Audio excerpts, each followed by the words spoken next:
I, 18M, live on a farm a few minutes out of town.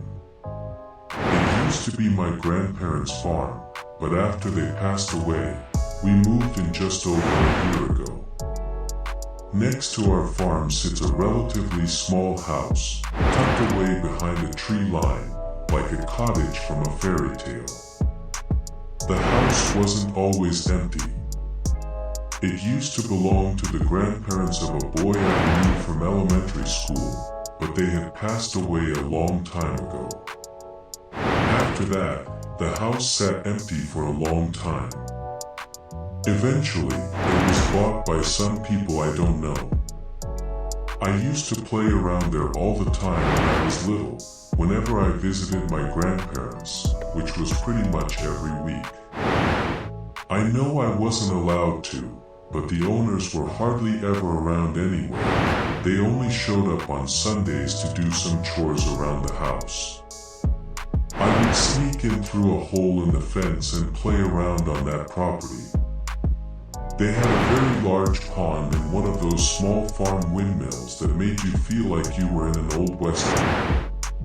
One day, when I was playing, I got curious and went up to the house. I tried to peek in through the windows, but all the curtains were drawn. What glimpses I did get revealed quite a mess of furniture inside. Just as I wanted to get a closer look, I saw someone move inside. Shit, they're home, I thought. I hurried my way to the chain-link fence. I would have to climb, as the opening in the fence was on the other side of the property. I saw a light turn on upstairs, and I saw a silhouette walking around. I was terrified of getting spotted, so I hurried over the fence. I was in such a hurry that I didn't take my time climbing the fence, and I got stuck by my pants. In that moment, I knew I would get caught. That's when I yanked on my leg, and I got free, but the sweatpants I was wearing ripped. I'm pretty sure they didn't see me, but I never went back. After that incident, I never went back. I never even dared look at that place again, until last year, that is, when we moved in. Our property is expansive. We have many fields, one of which is right in front of this house, and another is right behind the house. Therefore, we also have access to the same little road that leads to their driveway, and the nosy bastard I am, I would always walk my dog through that field and over that road, just so I could look at that strange place again. Actually, it wasn't the house that felt weird. It looked largely the same as when I was little. In fact, the house was in a far better state, even if the chain-link fence was still old and looked like it couldn't keep out a baby bunny. It was these people who were strange. They bought a picturesque home in the countryside, and just never showed up. I didn't know these people, but my parents told me they lived not too far away, which made sense. How else could they show up every Sunday for a few hours if they lived far away? That made sense, I suppose, but the idea of them buying a vacation home so close to their actual home feels even stranger.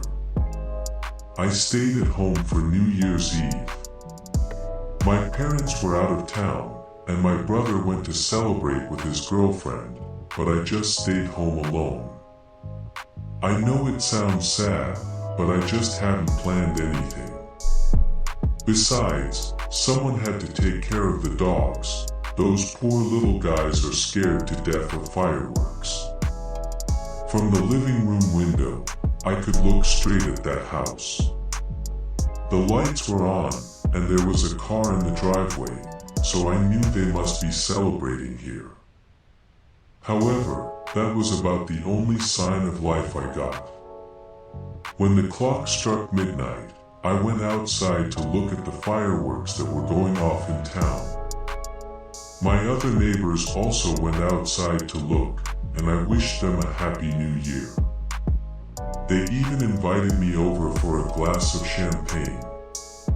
As I went with them, I looked at that house again. The lights were still on, but no one was outside. Who stays indoors during New Year's Eve? I thought. That is when I realized I hadn't seen any light from that house all night. All the same lights were on, and I didn't even see a shadow moving behind the curtains. There was just nothing. I shrugged off the strange feeling I got and went inside with my neighbors. We chatted for a bit over an hour, and I forgot all about what I saw that night. That is when I called it a night. My parents would be home soon anyway. I walked back home, and that disturbed feeling in my gut returned as I looked back at that house. Nothing had changed. The living room light was still on. Nothing else. I didn't tell my parents when they got home. What was I supposed to say? The neighbors didn't wish me a happy new year. I just went to bed with that strange feeling. That was the first incident. Looking back, it was so tame compared to everything that followed. The next incident happened last week. I was walking my dog after dinner. It was around 7 p.m., so it was already dark out. I walked through the fields like I always do. However, this time I decided to take a slightly different route and walk through the far field, around the back of that house. At that point, I thought I saw something in the field, standing there. I pointed my flashlight at it, and there he was, a man just standing there. I'm pretty sure he was my neighbor. I mean, they had owned that house for almost a decade, but I hadn't seen him before, let alone spoken to him. Sure, I've caught glimpses before, but I never got a good look. But who else could it be standing here in our field? My dog had gone ballistic at the unknown figure standing menacingly in the dark. I can't blame her.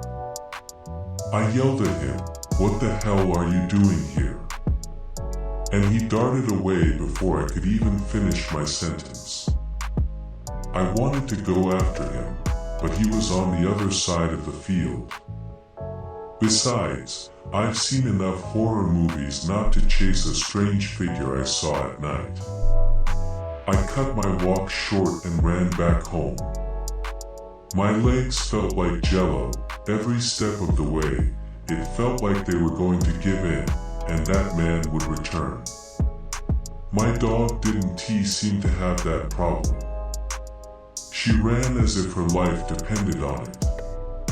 She practically dragged me along to the safety of my home.